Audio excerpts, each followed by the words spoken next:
You're listening to the We Are Libertarians Podcast Network. Find all of our shows at wearelibertarians.com. All right, let's get back to some boring subjects. Understand the risk to our country. Freedom brings people together. You're listening to the We Are Libertarians Network. Learn more at wearelibertarians.com. Hey, welcome to the program. My name is Chris Spangle. It is great to be with you on this Saturday morning. And we're going to talk a little bit about Joe Rogan and all kinds of fun stuff. So, and Neil Young and Reinhold's taking it all pretty hard. So, stay tuned. Lowe's knows how to help you get the most out of your store run. That's why members save more with MyLowe's Rewards. Earn points towards MyLowe's money on eligible purchases. Get access to member-only deals and free member gifts. Plus, unlock free standard shipping when you reach Silver Key status. So what are you waiting for? Join for free today. Lowe's. We help. You save. Loyalty program subject to terms and conditions. Details at lowes.com/terms. Subject to change. You know what's smart? Enjoying a fresh gourmet meal at home that you didn't have to cook. Meet Factor, your loophole in the laws of mealtime. Chef-crafted meals delivered with a tap, ready in just 2 minutes. You know what's even smarter? Treating yourself without cheating your goals.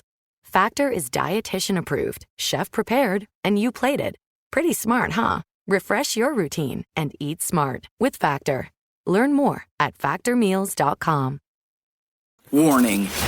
This show is for adults by semi-adults, so the language is sometimes strong and offensive. I don't know what I said. Welcome to the Chris Spangle Show. Our goal is to help you sound smarter while talking to your friends. If you struggle to understand politics, we explain it from an independent, libertarian point of view. With all of the irreverence it deserves, we toss out the screaming heads, put people before political parties, and give context to the news to make you think. Now, here's our host, Chris Spangle, a 15-year veteran of politics and media. Hey, everybody. Welcome to the program today. Thank you so much for being here. We are glad to be with you. Literally, I survived Omicron. Yes, that's right. I've had COVID 3 times. We'll talk about that here in just a minute. And making some upgrades and all that good stuff. But first, we want to thank all of our patrons, the people who keep this ship afloat. And, I'm not very good about making pleas to join the Patreon, but I'm going to do that today. So we are coming up on our 10th anniversary, if you can believe it. Wall will be 10 years old on March 8th. That will be 10 years of We Are Libertarians, 1,500 episodes.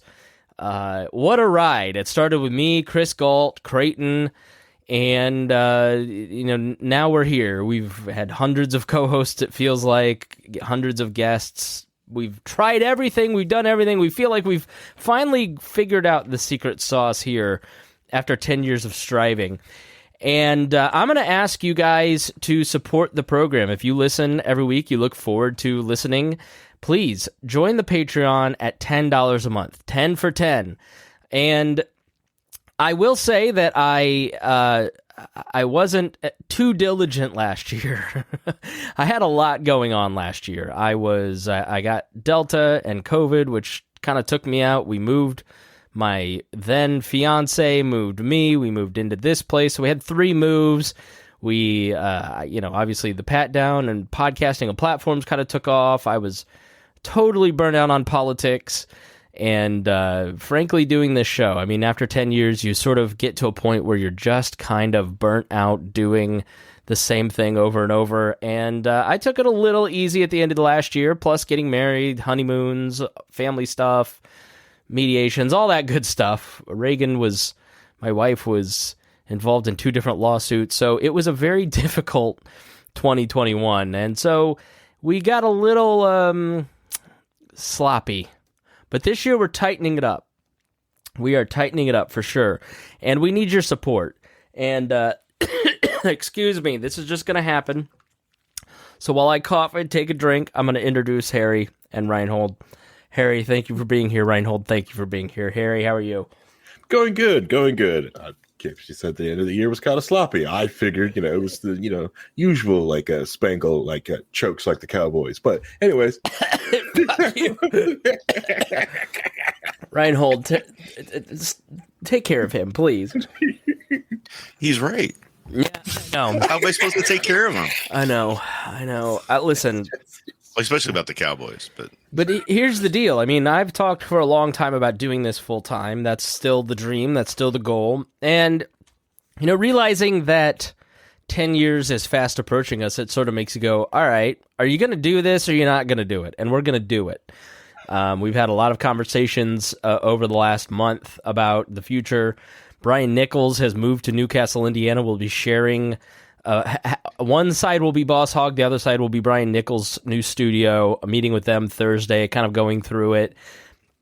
I spent last Saturday kind of building out my stuff, trying to make my video look better than just me in my rando office, like I'm some sort of like, So we're getting it all together. But what I'm saying is a lot of this stuff kind of involves investment, it involves some capital, it involves saving money for the business.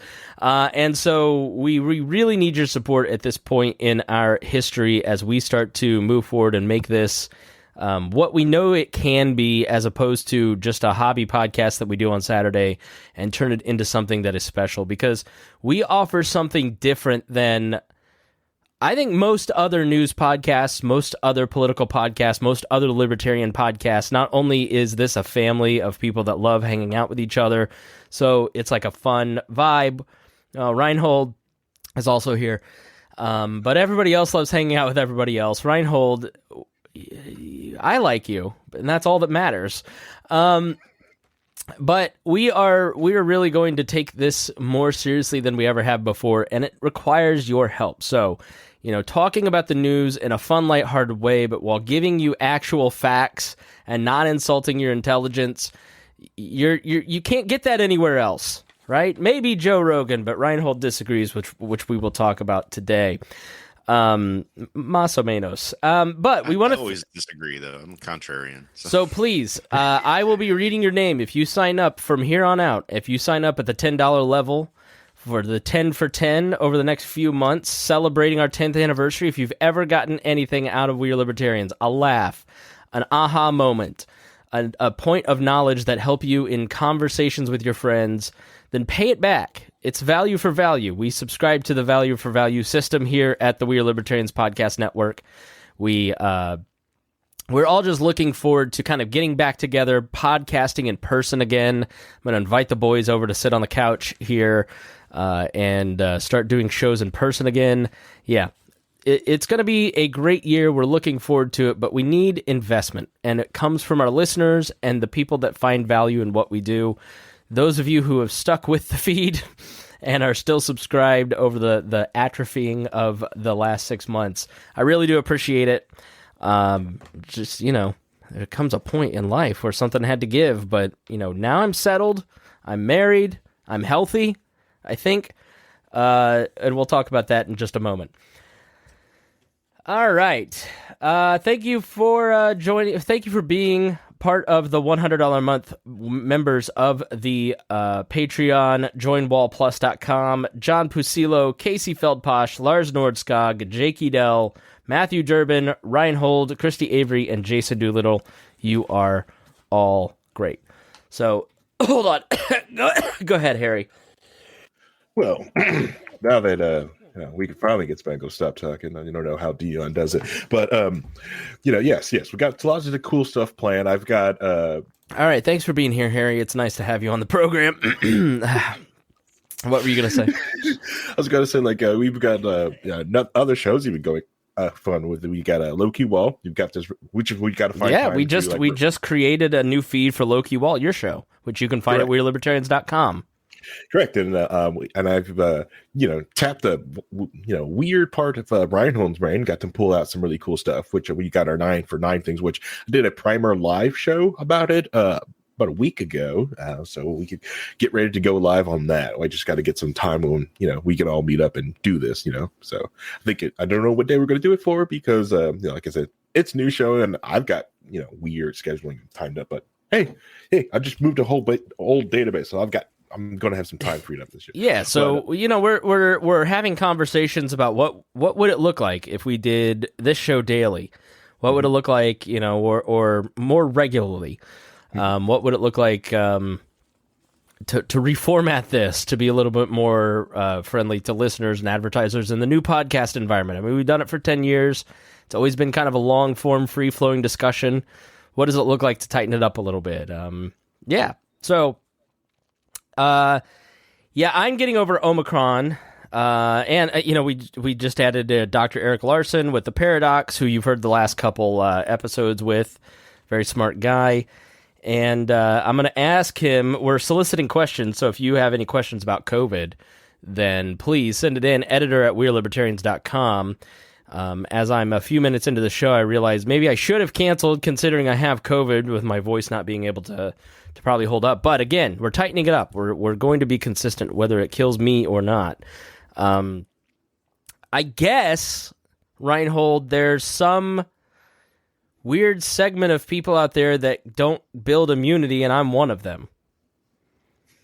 Yeah, there's a small segment that can't maintain the immunity, and there's probably another small segment that just has massive immunity and will never get anything like that. So yeah, I thought I've never had COVID myself, so right, 0 times. Harry, I don't think you've had it either, have you? I don't think I've had it, but I just didn't have or I've just been asymptomatic. But so I don't know. So it's probably. I had lunch with my friend Doug last Thursday. We were sitting near no one. We were far away from each other, and I don't know how else I could have gotten it. I mean, it wasn't like I was running around in crowds. I mean, it's Delta hit me pretty hard. It took a little while to get back to normal. This was a lot more like mild. I started feeling crummy Monday, Tuesday, I think. I can't really remember. But as of today, I feel kind of back to normal. I didn't realize that I might need to take my at-home test until my teeth started hurting. The weird thing about COVID is that you have every symptom, but not all at once. You have, like, day 1 is super dizzy. Then day 2 is the joints and teeth aching. Then day 3 is like headaches and sleepy. And then day 4 is like heart racing and even more tired. Like, I think it was Thursday, I just got to 2 or 3 in the day and I had to go take a nap for 3 hours because I was just exhausted. I don't know. That's not just old age, because that happens to a lot of us at that age. It could be old age, trust me. Reinhold's like, that's Tuesday. Naps are a great thing anyway. I mean, I think that a lot of people, look, there's siestas, right? I mean, that was part of a culture. It's taking naps in the afternoon. There's a good benefit to it. We think so. I had the classic back in April of 2020. We believe we got that from daycare. The baby was really sick. I was really sick. Reagan was really sick. So but you couldn't get a test. It was $900 to get a test, and we just weren't going to shell out $2,000 for the 3 of us to get tested. Then Reagan and I got Delta. The baby didn't seem to have Delta at all, and they didn't get sick at all this time. I do know the vaccine did put me on my butt each time. Each time, like in the first one, that's when I was hesitant, so I'm super hesitant to get the booster because the first 2 shots put me on my butt out of nowhere. I would just be working and just go, I need to lie down. It seems like it gives you COVID, variations. It tells your antibodies that this is what COVID is, and so they start to go into action, which is really what a lot of the symptoms are, is your antibodies kind of reacting to it. I had no reaction to the vaccine shots at all. Yeah. Never had COVID, haven't had a fever in years, so I don't know. My only issue is you don't go anywhere. Old age stuff. Well, how can you? I leave the house 4 times a week. To do what? I go out and go shopping for food. I go to pick up takeout. I go shopping for things we need around the house. I mean, I visit my parents. I do lots of things. It's just so you do have the opportunity to smart catch about it. colds. Oh yeah, I just I'm smart about how I do it. I don't get near anybody. I don't get anybody's face. I maintain social distance. But I've been doing that for Your entire life. long before. Yeah. So. Yeah. But So go ahead. Rhino probably got like that with the hippie vaccine, so it's mostly like saline and like patchouli juice and stuff like that, though. Homeopathic vaccine. Diluted it so it'll be stronger. Yeah, so I guess I'm looking forward to whatever the next wave is and hoping that it's mild. I don't know. I guess I don't know. I mean, Dr. Larson and I were talking about it. You can get each variant, I thought, because it's different than I don't know. Who the fuck knows? It depends on what your antibodies choose to identify as the virus that they're going to fight. So did you just fight assume my the- genetics? Well, Harry, he just your antibodies did. Your antibodies assumed. he misantibodied my antibodies. He told you what your antibodies are doing. How dare you? How dare you assume what his antibodies are doing? Skull just says there's one out. It's called Ligma. So expect me to be sick again. Skulljet, how bad is it? Is it Delta bad? Or I can handle Omicron. It was like, all right, sore throat, fine. The weird thing about it, too, is when you have symptoms like the sore throat, like they, too... Okay, you son of a bitch. Ligma balls. He's you asshole. You get like a really bad sore throat, and then it goes away, like in 30 minutes. Like you have the worst sinus infection of your life, and then it just disappears. Like I don't know, it really is not good. So, speaking of COVID misinformation, so here's the funny thing: there's three big conversations. And maybe we can start here. There's three big things going on that are probably more pressing. There's a new Supreme Court justice on the way. Stephen Breyer announced that he's retiring from the courts. He is a reliably left-leaning justice. Didn't really want to retire, but he has had so much pressure put on him to retire, so an RGB thing doesn't happen again, where Ruth Bader Ginsburg didn't retire and then passed away during Trump's administration, leaving a quote-unquote imbalance on the court. And so they didn't want that to happen, because what if Trump wins again in 2024? Because Biden's not doing well. I don't know if you guys have heard. It's not going well at all. He had a mandate to not be Trump, and he's blowing it. And so... You know, he did the thing again where he said he's going to nominate, I think he said a black woman, Reinhold? Yep, he said he was going to nominate a black woman. Which, fine. I'm all for diversity and representation. I just think it's such a weird strategy to say, I'm going with this demographic and this gender, and I'm doing this. There's no... 4 years of the element of surprise with Trump... Tune in and I'll tell you who to be.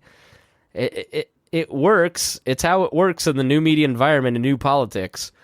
And Biden just, can't surprise anybody. So now he pigeonholes himself into, and I'm positive there is a black female jurist out there who is qualified for the court. But I mean, everybody was fine with, well, I don't know if everybody was fine with it, but a lot of people are fine with Reagan doing the same thing when he announced he was going to nominate a woman, and it nominated Sarah Day O'Connor. Yeah.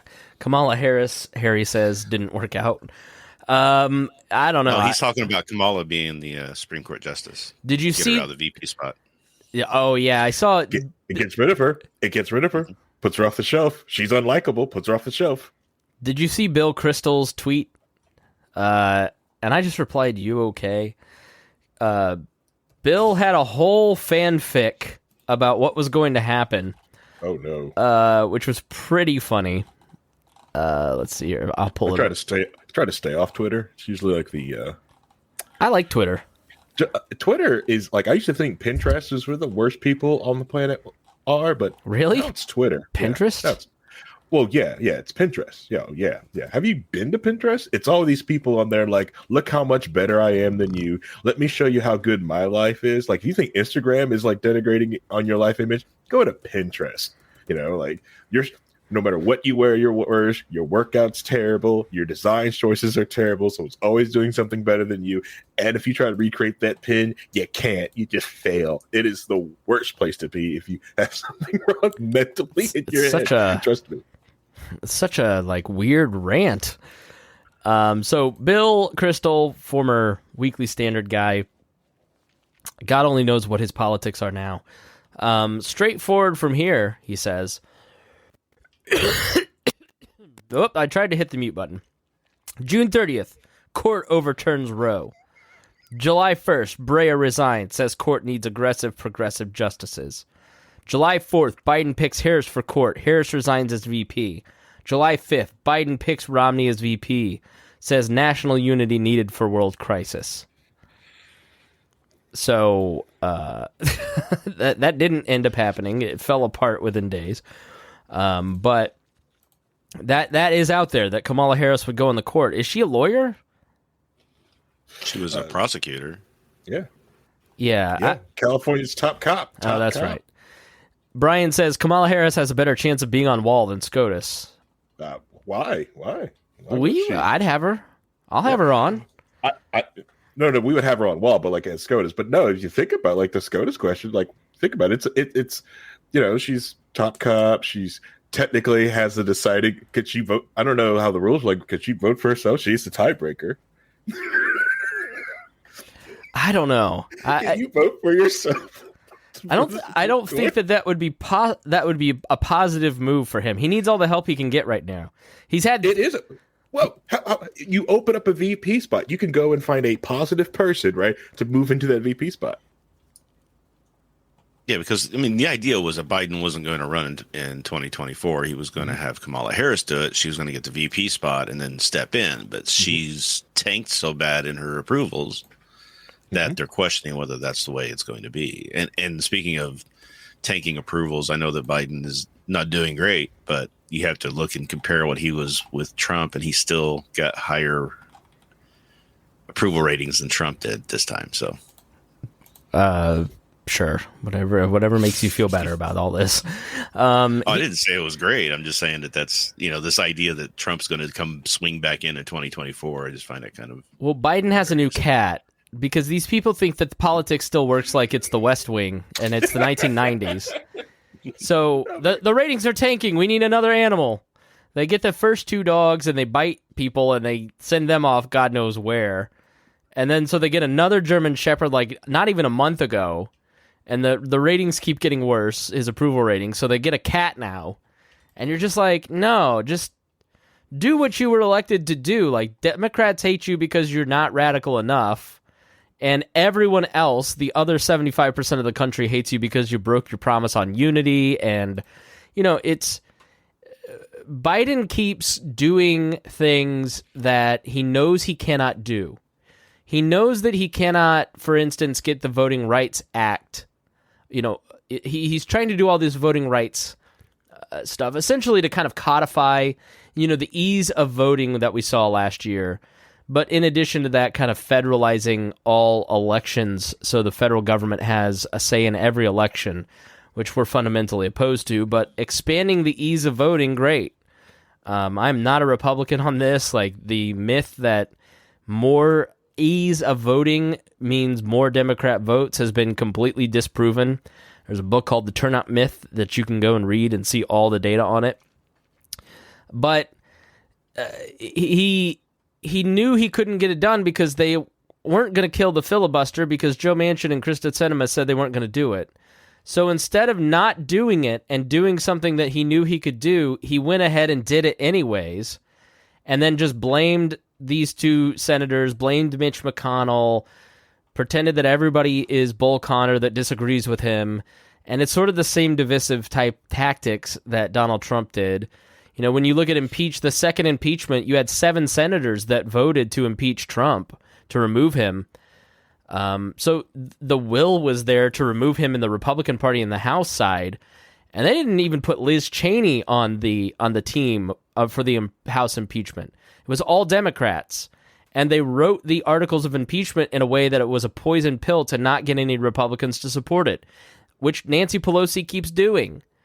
And so if you actually watch the internal politics of Congress and what Biden is doing and understand it, he's consistently doing things that he knows Republicans will not support, like the voting rights stuff. Mitt Romney is basically on board with a lot of different things, as are several other Republican senators, and he's asked in that long press conference, well, did you talk to Mitt Romney? No, because he knows where to find me. Well, why wouldn't you reach out to the Republicans that you know are probably going to work with you, put something together that will, ensure the Count Act gets reformed, or that you can get ease of use, the things you can do, be bipartisan about it, and start working together on things. They did that on infrastructure, but they haven't done it on anything else. They keep trying to introduce these poison pills so they can say, as he did in his press conference, what are Republicans doing? What are Republicans for? What do they stand for? It's the same tired BS and he knows that the press is just going to reliably back him up on this stuff. So Right. He promised to be a uniter. He promised to bring us all together. He promised to be bipartisan, and he's not, and everybody can tell. And so he doesn't get the big package things done that Democrats would like. And then he doesn't get any of the bipartisan stuff that might get him that 30% of the country that get him reelected. So nobody likes the guy because he's not effective, and he's a terrible messenger. Yep. Yeah, because they poisoned the infrastructure bill. It is Japan has spent like $500 million getting their companies to move out of China because of the supply chain issue. America has built nothing from that. That could have been a big proponent of an infrastructure bill on helping out the supply chain effort. Like, hey, this won't do anything now, but we're going to do this for future generations and help people out with this thing. And that could have been an infrastructure bill that most people can get behind. But did they do something like that? No. They put other goofy nonsense in there that will just get people hurt and damaged that cost more money.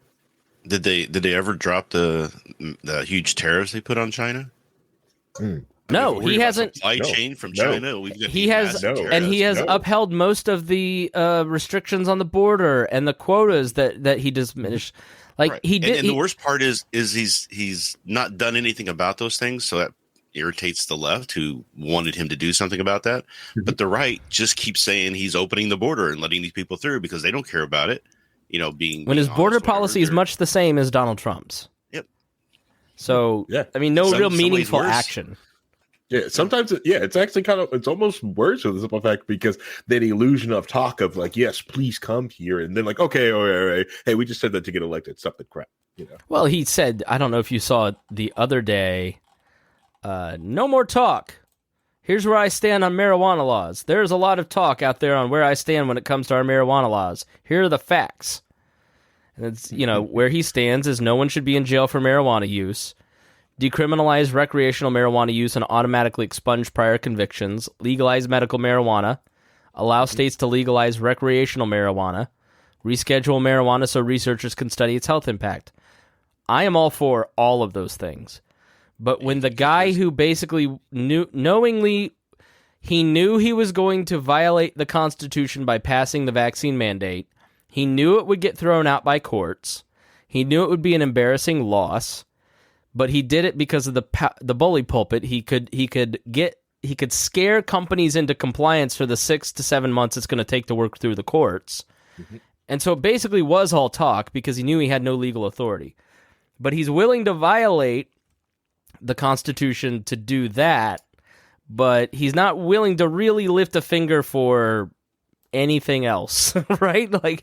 He is all talk, and he could never forget. The left, I love watching them melt down about student loans. This guy promised to get rid of our student loans. He's a liar. He lied to you. He's a lying liar that his first presidential campaign imploded because of plagiarism, because he lies. He steals. He is not any different than Donald Trump. He's in a way worse. He's worse than Donald Trump. No, he's been in office for the entire time for it. He built this awful deep tape system. He built it. He was there doing it. Yeah, he built student loan problems, right? The biggest problem with student loans is they can't be discharged through bankruptcy. Right. He did that. Yeah. That was his deal. Yes. Thanks, Ronald. Yes. Yeah. Yeah. You want to know they allow you to take all these loans because you can't get rid of it. That's why they let you like, oh yeah, here's $100,000. Here's $250,000 for your sociology degree because you can't get bankruptcy from it. You have to pay it off. This is terrible. And then you have no more mean tweets, Mr. Restore Dignity to the Office, calling Steve Ducey's son a son of a bitch. And then he called him and he didn't even apologize. He just goes, hey, it's not personal. And even on CNN on Brian Stelter's show, the guy goes, it's not personal? You called him a son of a bitch? I don't know. It's more like, I'm not going to say he's worse than, I think in a lot of ways, I don't look at the right and feel sympathy for them and think that they have a point when they say Biden is screwing this up. Yes, he is screwing this up, but he also had 4 years of incompetence before him that he is trying to deal with. And you don't get to say for the first year of Trump's administration that he's still dealing with Obama's economy and then pretend that doesn't apply to Joe Biden. So he's clearly just as incompetent and out of touch as Donald Trump is. I don't think that he has the same malintent. I just think he's just your typical politician who's aged out. I mean, Donald Trump, I think, has bad intentions. I think he's a bad person. I don't think Joe Biden's a good person, but I don't think that they're on the same level personally. But politically, they're just both bungling lunatics, and we all just sit here and go, let's give these people more power. And so he's going to pick a Supreme Court justice. He's failing on a lot of the expansions of voting rights. He is about to bungle us into a war with Ukraine. If you watch what's happening with Ukraine, they're sitting here there's certain promises that were made verbally to the Russians that we wouldn't add Ukraine to NATO, for instance. And then that promise, it looks like we were working on breaking it, and then we're like, oh, no, let's we promise we're really not going to do this. And so Russia, as basically a bargaining chip, in my opinion, has 100,000 troops on the border of Ukraine to force the United States to not add Ukraine and other states to NATO. NATO, if you don't know what that is, that's basically this agreement of Western European countries to counterbalance the Russians along with the United States militarily. So they can't do incursions like into Georgia with Saakashvili back in the day, or the incursion into Crimea in the Ukraine. So they may or may not have desires of invading Ukraine to liberate the people of Ukraine, but I don't buy that. I don't think Putin's that crazy. But he also, what is Joe Biden going to do about it? He's not going to do anything. He's not actually. I don't know. I view it as a lot of Reinhold, like a poker chip that he can build up these troops on the border so he can get the United States to put on in writing that nobody else can come into NATO, because he's trying to dominate that whole region with influence. I mean, you can understand his point of view too. We're talking about putting a NATO country right on his border. I mean, how much did we flip out when they started putting missiles in Cuba? Right? Right. It's the same thing. Which is why they went, that's why they went to Cuba, right? We had all of these rockets in Ukraine, and they wanted them removed, and we said no, so they sent nuclear missiles to Cuba.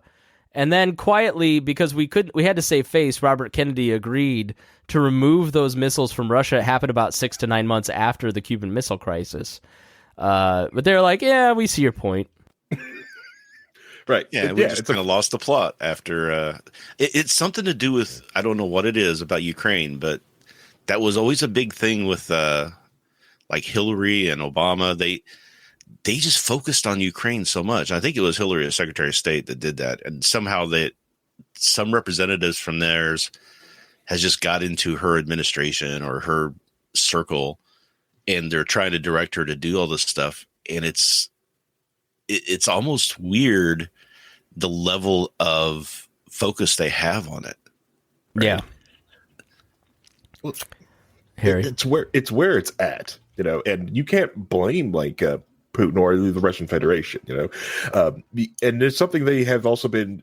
All right, so Russia. I'm going to blame them. I'm okay with blaming them. I'm not. Oh, that's fine. That's fine. You can accept your check from Putin, but first off, sir, I haven't been paid yet. I have to say this one statement. They were invited into Crimea. Thank you. They're going to pay you in crypto, right? Yeah. They were invited into Crimea. Okay. No, but they've also been just trying to secure their position, everything else, to help Russia get back. Well, this is their thing is like, hey, we're just trying to get Russia back to its former glory because, they're running out of money. They're basically running out of gas. This pipeline is going to secure, Russia's monetary policy going forward, and the rest of the Western European states needs Russia burning fossil fuels because their green crap isn't working, except France, who's using nuclear power, but they won't let anyone else use nuclear power. But Russia's also selling arms to everywhere else to keep peace everywhere else. You want to know how India got those freaking missiles to be able to sell to the Philippines to keep China in check? Fucking Russia. It was Russia. Right. Russia's really not looking for war, but hey, they're really just trying to get money into that. And also, people have been screaming about how the United States is an imperial power, and they basically have a freaking a military alliance with a bunch of different countries, and they just keep encroaching closer and closer to your border. Come on. I'd be upset too. And you should understand what's going on here. Now, I also understand the aspect of hey, Ukraine can, it's a free sovereign country, can join any alliance it wants, and it can understand that idea from it. But hey, then you have to have an alliance with Russia to make sure that, hey, we may have this type of alliance, but we also have one with you. All right, but here's the point, Harry. But there's nothing like that on the table. None of that matters because Neil Young said something mean about Joe Rogan. Finally, we're getting to the real news. The thing that everybody actually cares about. Nobody cares about this nuclear war stuff. So how long we've heard this? On 126 on his website, Neil Young Archives, which is the NYA Times Contrarian, he has a whole drudge report with all these super crunchy progressive new San Francisco types writing on his blog, which I didn't know until I looked. So trying to gin up some, and it's only number 25, so it's this is a new thing. He's also got a new thing, Neil Young Radio, on Spotify. So he doesn't like Spotify to begin with. Neil Young's complaint has always been that these services compress your music and you're not getting the real sound. And he had his own streaming service at one point.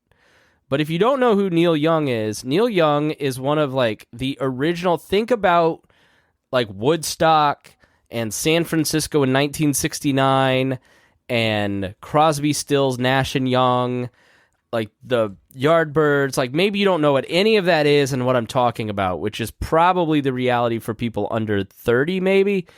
Reagan had never heard of this guy. I love Neil Young's music. I've never liked his politics. He's always been far too progressive for me. He is who is he analogous to, Reinhold? Like Hillary Clinton back in the 60s, not Hillary Clinton now. He has always maintained that. He got into a fight with Lynyrd Skynyrd over civil rights issues.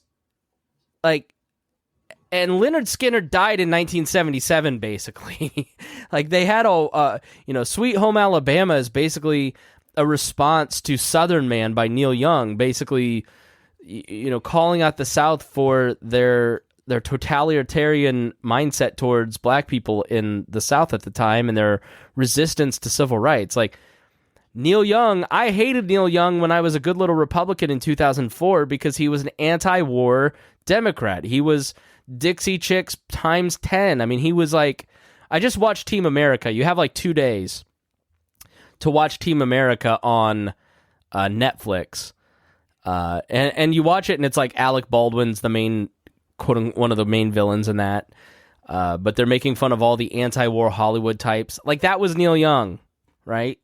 Like, he's just like this old hippie dude who has always just been really progressive and really outspoken and really principled when it comes to, you know, he is, like, gosh, I mean, if I were to equate him to a libertarian folk hero,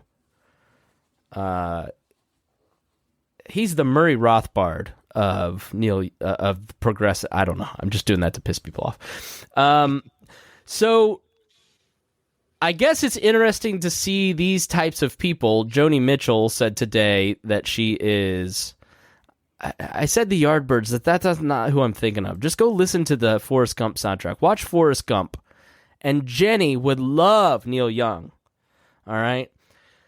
So when Neil Young comes out with a super progressive point of view, I go, yeah, that's about right. That's why I never liked listening to this guy. Like, I get it. He reads Noam Chomsky for fun. Go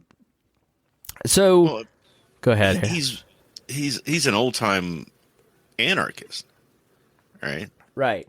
But what's funny about these people, Reinhold, is it's, you know, fight the power, fight the man. Uh-huh. And now it's like, shut up. And vaccine mandates are cool. Listen to the government. That's what I think is interesting about Neil Young and this moment. Well, what happened to that movement is that they grew up and started realizing they needed to make money, have their family. They want their family taken care of. So they started kind of realizing that some of the things they were calling for may not work the way they thought it would. But their call for, you know, anti-war in the Vietnam War and the Korea War, that sort of thing, and that got kind of that movement going. And, you know, the song Ohio about, you know, what happened in Kent State, it's a horrible thing to happen, brought a lot of attention to that, right? And may have helped kind of end what was going on there. But he's had those principles to fight for a long time, but now as he's getting older, I just think he's seeing things a different way. And I think there's some cynicism in what he's doing right now, because I don't think what he's doing right now, he believes is actually going to stop Joe Rogan from being heard by anybody. He just wants to get his opinion out there. This is a great way to get it done. It gets his blog some attention that you didn't know about it until this happened. So there's more eyes on it. And he's got Spotify doesn't give money to artists like they should. They give very little bit of money for every play, right? I mean, but in Neil Young, I mean, million plays. And he, in the article I'm going to read, says 60% of my income is from Spotify now. So he did take a financial hit, but the thing is, Neil Young doesn't own his own music anymore. He still gets paid for the royalties. I think he owns 50% still. I think he sold half of it, but he's got $200 million too. Yeah, he's crying in one of his Malibu mansions. Like, don't cry for. Everybody's like, he took a huge loss. I'm like, I don't think so. Of what? He had exactly what he wanted. To sell one of his cows from one of his 8 farms to survive. Sorry, Yasgur, you gotta go.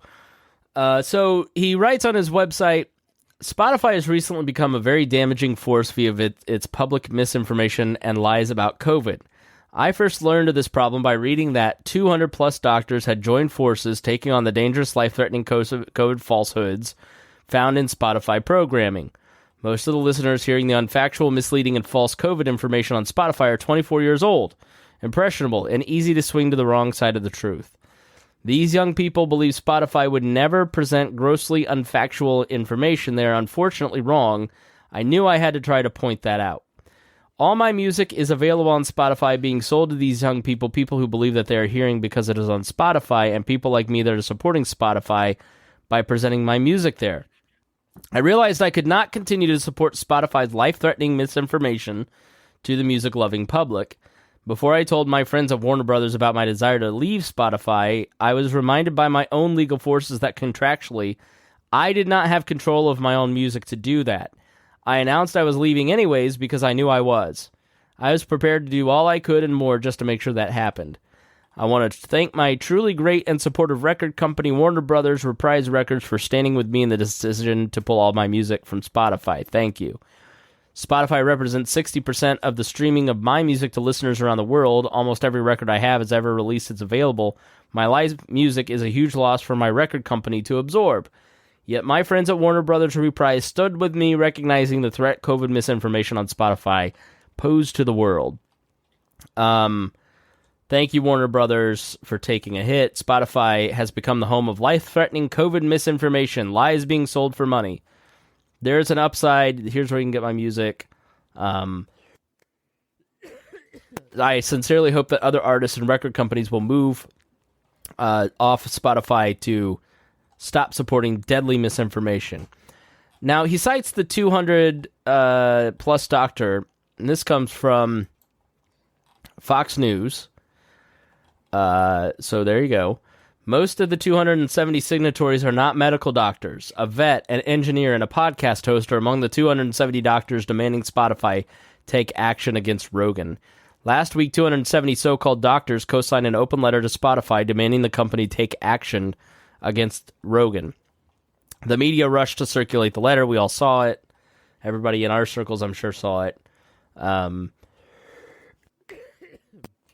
And it basically comes down to the Malone interview and the McCullough interview. Two interviews that, he does what, Harry?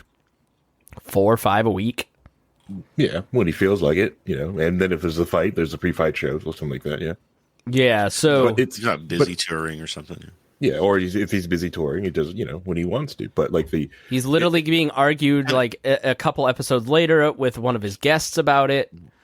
Kind of like you, take whenever you feel like it. Yeah.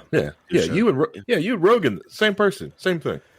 Only 87 of the signatories are medical doctors or doctors of osteopathic medicine, though the conservative news site The Blaze found signatories include numerous nurse practitioners, veterinarians, a dentist, and close to 100 PhD and PhD candidates.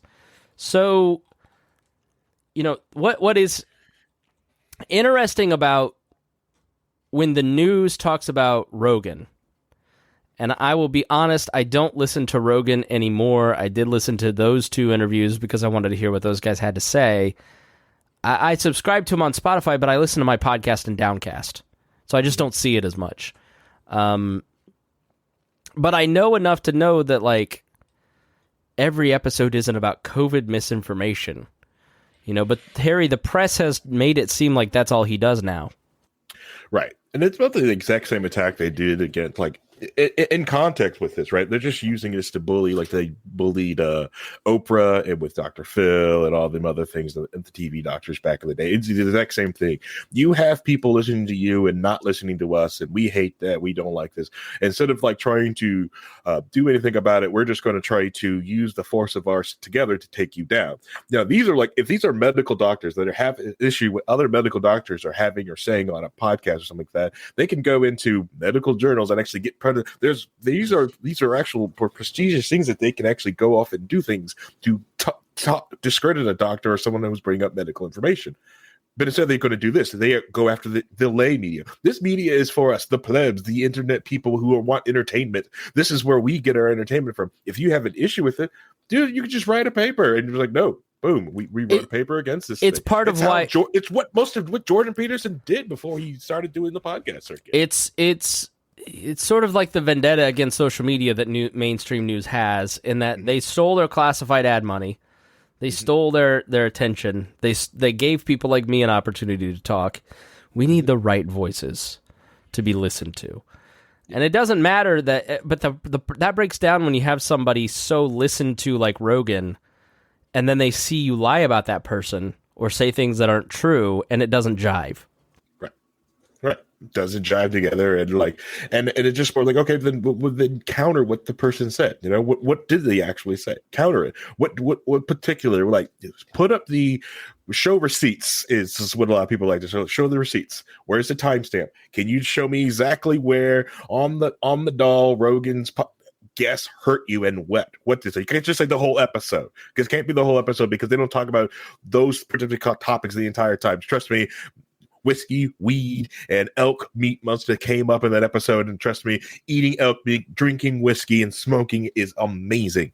And you can, and most people understand that, and it's just a simple fact of like just people just outright discrediting Rogan or have never listened to him. The only thing they see is they see a headline, it helps them out, like, cool, I have 200 doctors versus your, like Rogan. And Rogan is not even trying to be some guy that's online that's just like, I'm going to disprove COVID and stuff like that. No, he's just saying like, hey, this is what this one person's saying. I'm giving voice to this other person because those 200 doctors can easily get on CNN and everything else that say that exact same thing. And he's just trying to put a bit of counterpart of the narrative up there. I don't buy that. People say, and I've said it, and I agree with this, don't come to me for medical advice. Don't go to a podcaster for medical advice. And I'm sure Joe Rogan feels the exact same way, but I will have Dr. Eric Larson on, who has a better shot of giving you good information than I do. Yep. And information, not advice. This is information. So you can go to your medical professional to get better information. Like, hey, I'm arming you with words so you can go talk to your doctor, your trusted medical professional, to ask questions, because other than that, you're just talking like, I don't know, elbow hurt. But Edward Snowden had a great tweet. Nobody knows less about Joe Rogan than the people. What was it? It was really clever, but he's just sort of pointed out that like nobody's actually listening to this guy for medical information. Let's see here. He said nobody has stronger opinions about Joe Rogan than people who've never listened to Joe Rogan. Yeah. I don't know if nobody's listening to him for it. But we can't listen. We can't program to the idiots. Sensible. It's like Facebook. Before Reinhold takes a bad take. I know. Look at his hair. He's taking Neil Young's side. We know it. This is for Meatloaf. But then you see, like, the misinformation about, Spotify chooses Joe Rogan over Neil Young. Well, yeah, they have a contract with Joe Rogan. Oh, man, Joe Rogan wished Spotify didn't choose it. Spotify didn't choose anything. Neil Young pulled his music, but every headline on every platform, every meme, it was all Spotify chooses Joe Rogan, which in and of itself was not the truth. So, Reinhold, what is your bad take on this? My bad take on Joe Rogan is I've listened to him a long time over the years. I've enjoyed him. I was a big fan of his in news radio. I mean, that's when he got his start. It was funny.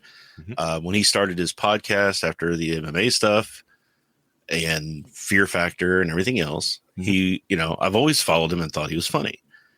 And when he started his podcast, it was a lot about, stories, things he knew about, things about, talking about Andy Dick and how he used to torment him and the MMA and everything else. And then he started wanting to learn more and get more information. So he started expanding his podcast to talk about things that he was interested in.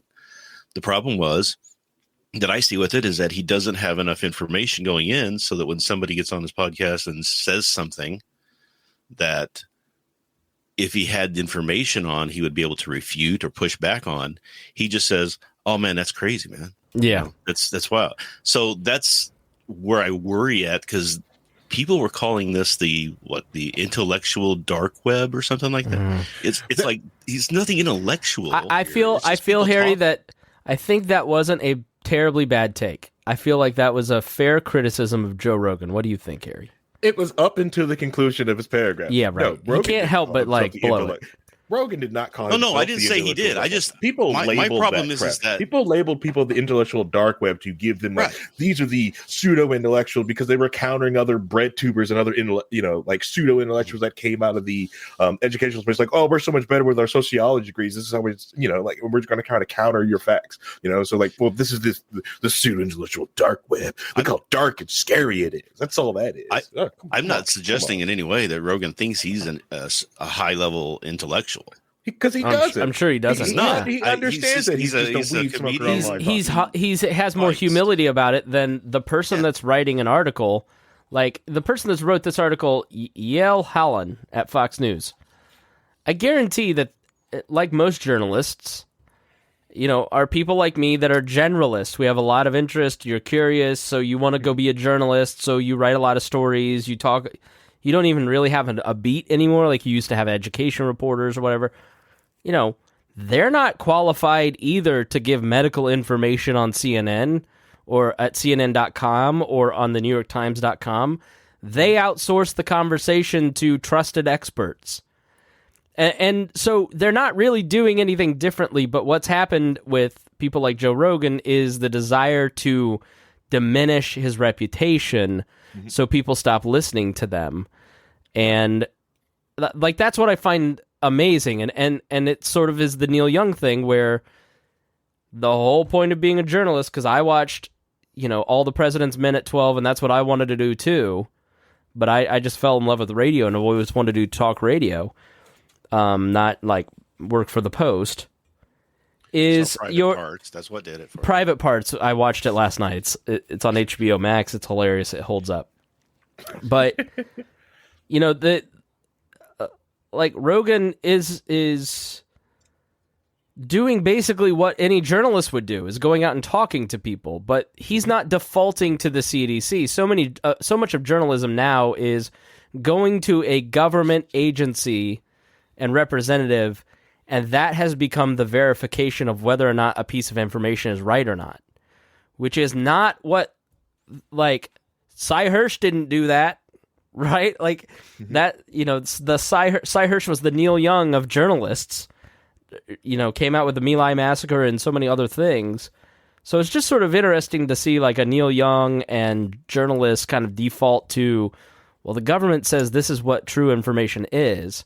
And I'm not saying that, like, I've said on the past, like, I found the McCullough and Malone interviews to be interesting. I have no idea if they're true or not, because I've heard and been overwhelmed with the other side for so long that I found it interesting to hear other opinions, but it didn't factor into my decision-making about anything. It was more of an intellectual exercise. And I think more people are there than not, but the person who wants to control other people doesn't feel that way. We need to get rid of this. Right. We need to not let people hear this. It's more cynical than that, to be honest with you. Look at his viewer count. His ratings were something like 11 million? Yeah, so Nielsen now measures that to Nielsen now measures Fox podcasts, News, right? So that graphic went around. Nielsen now measures podcasts, and they do it within a specific time period. And so Joe Rogan gets around 11 million listens, but that Malone interview probably was tens of millions of listeners over a long period of time. Your average podcast grows. You get the bulk. You get about 50 to 75% of your downloads in the first 48 hours. But then you get a lot over a long time. You can go back and look at some of your episodes. Let's say you get 1,500 on an episode, and you go back and look 2 years later, it can be 3,500. But he's walloping. The next is like 1 million, 2 million with Tucker. Comparatively, and look how the media wants to take Tucker down so bad, which deservedly so. But then he's only beating them like by a few hundred, 100,000 or 1 million, whereas Rogan's got him by 10 million, right? I mean, it's such a huge span of space that they have to change their gears and go, oh, we got to go after this. People are going there to get their news instead of from us, right? Are people really going to like Rogan to get their news and learn how to like live their life? Because I'm not saying they are. I would like to press like doubt on that thing with Rogan, because if people are really going because they make Rogan out to be like this guru and like all these lost men or everything are doing things that what Rogan is saying to do. If that's the case, there's a lot of men around here that do not do what Rogan does. They don't work out all the time. They have no martial arts ability. They do not do saunas. They definitely don't know how to fry to make elk meat on their big green eggs. I'm not calling anyone out here. It's aspirational content. Right, it's aspirational content. Like, and to be perfectly honest, like Oprah still has more power than Rogan has ever wanted. Rogan can change some women's entire wardrobe and how they read, what book they're reading, what things they're watching instantly, and still has that power. But Rogan can't. Rogan can promote a book and people might buy it, but they may not read it like that. Or he can watch a show and some people may not watch it like that. He doesn't have that type of power. You can't discount the number of people who I have arguments with on politics, and they'll throw me up, hey, Rogan said this, or watch this Rogan interview, or watch what Rogan said here. Yeah, because like, you're getting uncensored, long-form explanations that will in-depth outline a response to what you're talking about in a way that they are not able to do in a short amount of time on a social media comment. Right. And a lot of people would still what I'm saying is like getting Rogan it from as Rogan. But people view Rogan as it should be a middle ground. Like he tries not to take a political stance on everything, and this is supposed to be a middle ground because he's letting people talk. Yeah, it's like if I send you a CNN clip, it's going to be a panel of 10 people saying one little job and everyone like talking in a circle. Same thing with Fox News. Like, hey, look at this really cool interview. He says one word and like boom, 10 other people talk. That's why it's supposed to be this like middle ground area. There's value in letting people talk, and I think that people can talk. It's like I said before. It's the not challenging thing that really kind of. But that's kind of why the format. Challenge. I get what you're saying, and I think you have a point. But I also think that when you go to listen to Joe Rogan, I think people evaluate information in a more sophisticated way than the people that hate Joe Rogan give him credit for. Because there's two types of people that don't like Joe Rogan. It's the people that have actually listened and kind of go, it's boring, I'm not into the content, it's too long, I've tried. Mm-hmm. And then there's the over-the-top, hysterical, I read in the New York Times that 200 doctors think he's bad, right? They buy into the reputational assassination that goes on. And they repeat those talking points that don't match reality. Where if you really know people that listen to Joe Rogan like we all do, they're like listening to the person talk uninterrupted, without anger, without like trying to combat each other. It's like Joe Rogan is the antithesis of Crossfire. So the people who forever have said, F Crossfire, we need to get rid of it, it's bad for society. Well, Joe Rogan kind of is counter-programming and doing the opposite, and now we got to get rid of him. And as Edward Snowden said, blame the magic third-eyed radio man for the decline of basic trust in institutions. Throw him in the volcano and we'll have world peace by Monday. And that's always... Crossfire's ironic because that's how Tucker got his start. So. Yeah, I know. It's cancer. And so that's why I think long-form conversations... I mean, I'm a huge believer in that. I don't think that it's what we do here at We Are Libertarians. It's people who disagree not yelling at each other. Right, but we have pushback. We have, I disagree with what you said. Let's have a discussion about it. There's not enough of that, I think, with Rogan. Rogan's more of a Mark Maron type, where he's trying to give people the chance to tell them their story, and he's prodding them in certain ways, and that's how he does his interview style. But as far as having a real good discussion on a topic, it's much more of a just kind of give me your autobiography in your words type of thing, right? Sure. And do people sit there and take that as if everything that this guy says is true? Like the people who hear Dr. Malone, like I hate to break it to people, but like the stereotype of the anti-vaxxer conspiracy QAnon theorist that you have in your head does not listen to Joe Rogan. They don't have time for Joe Rogan. They are on some streaming site that you've never heard of, listening to people you don't know, right? Like, and if you want to say that Joe Rogan's power, cultural power, mainstreaming a Dr. Malone and his information will be a gateway drug, I'll listen to that. But if you come to me and say Joe Rogan is spreading misinformation, like Rogan is giving a platform to people that you just don't like, that you want to keep quiet. And I have more faith in people's mental ability to listen to a piece of information and go, I want to fact check that. I mean, Reinhold, you sent fact check videos. I've watched all those, and there are fact check videos. Crystal and Sagad on Breaking Points had on somebody for 40 minutes talking about all the flaws in it. And there are certain things in those videos that aren't very good counterpoints, right? Like, so what's happening is what you want. It is taking place. The cultural power that he has leads a conversation for a large segment of the country. And then all of these other people, because he has so much juice, I put Joe Rogan in the title of this podcast. We're going to get 300, 400, 500 more downloads. And so I'm incentivized to talk about Joe Rogan because I know that he's popular. He gets views. And so we're having a conversation about Joe Rogan, right? Like that's how social proof works. And the ironic thing is that 95 to 99% of what's said on Joe Rogan's show is fine. There's nothing at all wrong with it. It's just talking, you know, there's some things that he doesn't get pushback on and things that may be what you would call misinformation or things that are wrong. But that's such a small, tiny, infinitesimal percentage of what goes on that show. Yeah. So, all right, we got to start wrapping up here on the show so I can save my voice.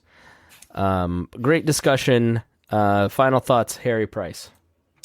All right, so not I can get in here and give my final thoughts. So the big thing is what I want everyone to watch out for, like the whole Ukraine thing with Russia. It's also the other moves that Russia is making, also in Kazakhstan. That little tussle up that's going on there. Wanted to talk about that today, but you know, hey. And then also not as important as old Music Man fighting with young Radio Man. Yeah. But you can also, like, if you got the time, you know, like look into some of the history of NATO and some of the stuff they have done. That does not discredit the things that Russia has done. But, if you get some time, look into NATO. Yeah, and also look at what Russia's moves have done into like the South Asian Pacific War. Like everyone's like thinking Russia's going to back China all the way, but if you watch, Russia sells weapons to Vietnam, India, anywhere they can get. You know, anyone they're okay to, you know, they view is okay to sell weapons to in the area and give them MiGs. So you know, and Google search Russian natural gas pipeline. That'll help you there. Vice, I don't care what you think. Vice. On their YouTube channel has a lot of good stuff. And they did the video in Kazakhstan that I watched. That was really interesting. That it breaks it all down. When Vice does their like in-person reporting, they go places and give raw footage. It's great. Yeah. Like they had one with the Uyghurs in China where that's all taking place. I mean, it's like unbelievable. Yep. All you Tim Pool heads out there that love watching Tim Pool, that's where he got to start, was doing that stuff of going somewhere and hitting record and giving you just raw footage. Here's the raw. See, here's how you need to handle it. You need to go to the original source. If you're reading the Daily Beast and you see basically regurgitated Media Matters content telling you that this person is not good for you to watch, go watch that. And when you watch Joe Rogan, you'll kind of realize a lot of stuff that's in the Daily Beast about Joe Rogan is not true. When someone tells me not to watch Tim Pool, I go and watch Tim Pool. And then I realize I shouldn't watch Tim Pool because he's an idiot and he's bad at his job. Hey. But it's so much fun to watch a train wreck, though. I sit back and go like, where is this going? It is the most cringe-inducing pile of bullshit I've ever watched in my life. Man, it's like I'm with Reinhold on this one. That link that Harry shared this morning might have been more cringy. Maybe. Obviously, anyone who hates that link that I shared obviously hates new media, hates comedy, hates where the world is going, and you know. So I'm sorry if old men don't understand. This is what the best thing that happens on Friday nights. Okay. It's just 15 people yelling at each other about nerd things. It's all Harry watches. The guess was it Flocka or whatever. It's called a skit in impersonation. It wasn't even Waka Flocka Flame. Yeah. All right. Final thoughts, Reinhold. Final thoughts are, and I had it and I just lost it trying to make that joke. So there's this theory that the problem with people, you know, having a good understanding and knowledge, if we just had better access to the knowledge of the world and people could communicate better, we could all be smarter, right? Because we'd have all the information and we can make the best choices on what's the best information, and we would be smarter as a society. But I think the internet has kind of shown that maybe we weren't ready for that yet, right? No, I think you're just seeing the free market at work. Like you're just saying we should do. Conspiracies are up. I mean, you know, 20 years ago, 5% of the people thought that we didn't go to the moon. Now it's over 10, and they're mostly younger people, and it's just and they're on this network, and it's just not working. Though I just think we need to do better and to try and look out for better sources of information, question the things you see, even if it's from your own, especially if it's from your own side or your own team. Check it. If it sounds too good to be true, if it sounds like too perfect, it's probably not exactly what you're being represented as what's really happening. So, like with Joe Rogan, they may embellish or take something and then take it out of context and kind of make it a big deal. If you go listen to it, it's not what it is. That happens all the time now, and it all started with yellow journalism back in Pulitzer and Hearst and all that stuff. Anyway, but it's still something I think we need to strive for. And just ask people. I agree, but I also think knowledge is fairly new. Okay, this is a very deep thing, so I need you to listen because I'm being very profound. Knowledge is new. So when you really think about, like, let's say humans are millions of years old, like they found a 1,000,000-year-old set of footprints of a family of humans dancing on the beach in England. Writing is like 600 years old. And most of the knowledge that you understand about like the past and history comes from a really good, well-written source. So what you understand about English history, for instance, starts in like 900 with the monk Bede, who wrote a history of England and the English church. So there's just hundreds of thousands of years of human history that we don't understand. There's billions of people that have lived on this earth that you don't understand their experiences. And the reason the free market works is because it's Hayek's knowledge problem. No one person can understand how all of humanity works. There is no great centralizing authority that can pick things perfectly.